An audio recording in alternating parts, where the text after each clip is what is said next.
Be harder. Be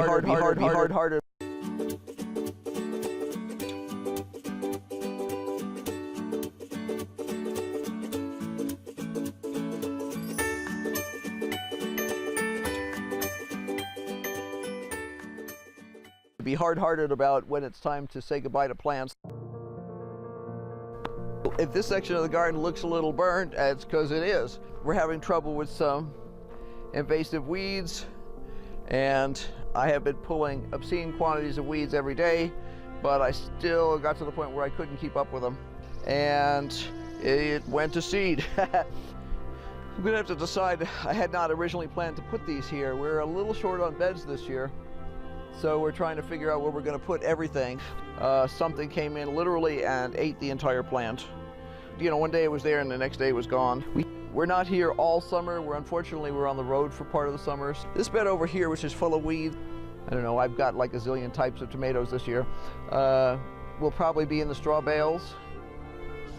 It's easier to spot the weeds sometimes than it is to spot the beans. I need to cut off some more flowers on the rhubarb. They weren't there yesterday. That overwintered and was doing really well, but something got in here and ate it.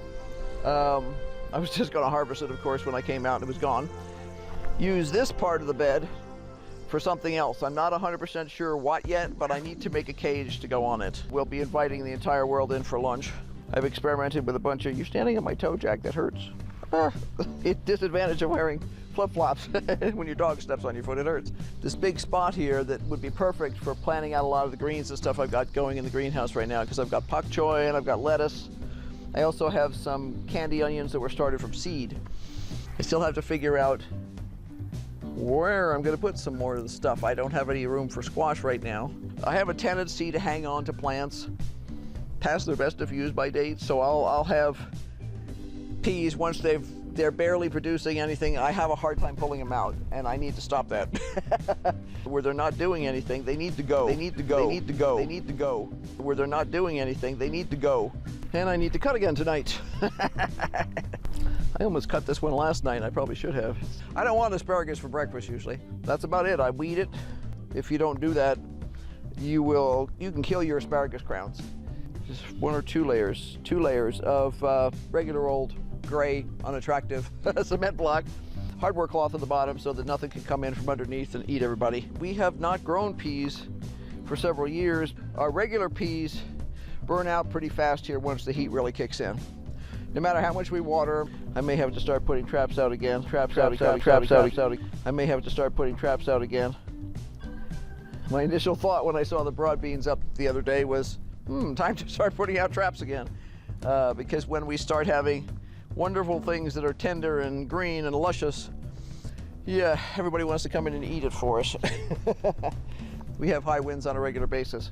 We were incinerating the yard with a weed burner this morning, so I just picked up some stuff that I didn't want to catch on fire, like the extra roll of landscape fabric. Actually, we have rain coming, so we're going to pull the weeds and let it set and let the weeds grow and then pull them before I start planting in it. I wasn't thrilled with it. I'd love to blame it on the mulch because that would be so easy. It was so shiny that it was kind of like blinding when you were trying to actually garden. We're about 2 beds short right now as far as I can figure out. We know that Jerusalem artichokes could take over the world.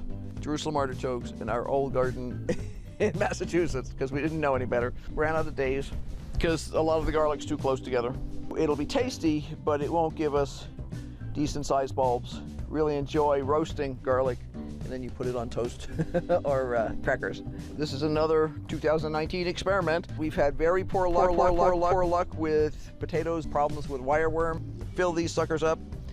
That's healthier than any of our potatoes if you're looking in a long time here. I'm really excited about these. They're looking great. We'll have to see if these turn out to actually be what they're supposed to be. Our weather has been up and down and up and down. I need to build a cage for this so that I can keep the critters out and we can eat the lettuce and stuff instead of somebody else. Because I grew lots and lots of flowers I can always find a place for. That's our garden this year. I hope you manage to find a place to have a garden at your place, even if it's just a pot like our potatoes are in, or a single hay bale or straw bale turned into an individual garden. So see you next time. Bye.